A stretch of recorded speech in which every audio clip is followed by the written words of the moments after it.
조 이뉴스 24 정지원 기자 14일 SBS 그것이 알고 싶다에서는 정윤 씨의 휴대전화를 새롭게 포렌식한 결과를 통해 그날 밤 4시간의 진실을 다시 추적해보는 한편 전문가들의 의견을 통해 구호 의무의 책임은 어디까지인지 고민해본다.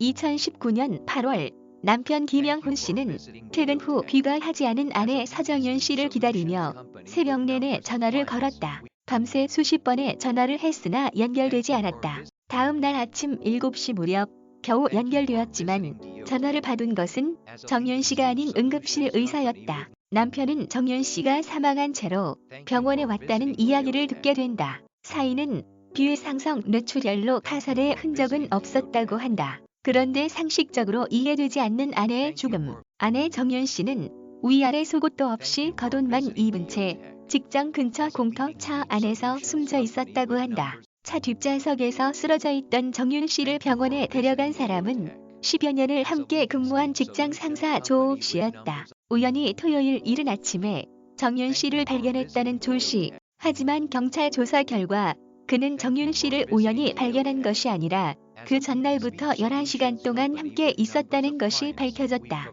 게다가 조 씨의 아파트 CCTV 영상에는 정신을 잃은 상태로 조 씨에게 끌려가는 정윤 씨의 모습이 고스란히 담겨 있었다. 그날 밤 둘 사이에는 무슨 일이 있던 것일까? 오후 10시경 정윤 씨는 조 씨의 집 엘리베이터에 올랐다. 그로부터 4시간이 지난 새벽 2시쯤 조 씨는 의식이 없는 정윤 씨를 질질 끌고 정윤 씨 차가 주차되어 있던 지하 주차장으로 향했다. 끌고 간 정윤 씨를 차량 뒷좌석에 다리를 두는 공간인 레그룸에 옮긴 조 씨. 정윤 씨는 새벽 6시경 병원에 오기까지 무려 4시간 동안을 좁은 레그룸에 방치돼 있었던 셈이다. 조 씨는 같이 있었던 것은 맞지만 위급한 상황인지 전혀 몰랐고 오히려 잠을 자는 줄 알았다며 경찰 조사를 받는 것에 대해 억울함을 호소했다. 경찰 조사가 끝나고 사건을 송치받은 검찰은 직장 상사 조 씨가 정윤 씨를 방치해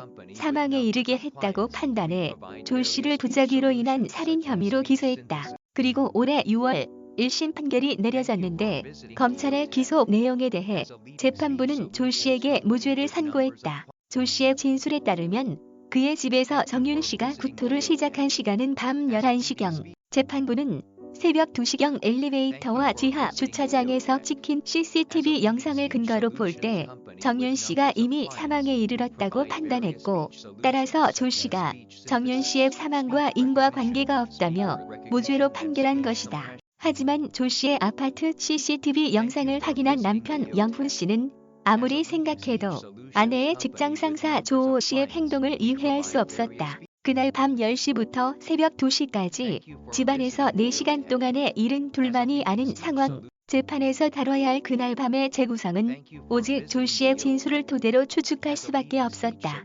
우연히도 사건 발생 직후 조 씨는 휴대전화를 분실했다. 이제 둘 사이에 무슨 일이 있었는지 추론할 수 있는 유일한 근거는 정윤 씨의 휴대전화뿐. 당시 정윤 씨의 휴대전화가 담고 있을 사실들은 기술적인 한계로 일부만 복구되었다. 그렇게 둘만 있던 4시간 동안의 일에 대해서는 정확한 진실을 밝히지 못한 채 1심 재판이 끝났다. 정말 조 씨에게는 정윤 씨의 죽음에 대해 아무런 책임이 없는 것일까? 사건 발생 후 2년의 세월이 흘렀지만 정윤 씨의 남편 영훈 씨는 아내가 조 씨의 아파트에 들어가 다시 나오기까지 4시간의 진실이 여전히 궁금하다. 제작진은 그 4시간의 진실을 추적하던 중 새로운 사실을 알게 되었다. 포렌식 기술의 발전으로 이전에는 일부만 복구되었던 정윤 씨의 휴대전화 기록들을 전부 복구할 수 있게 되었다. 새롭게 드러난 그날의 단서는 무엇일까?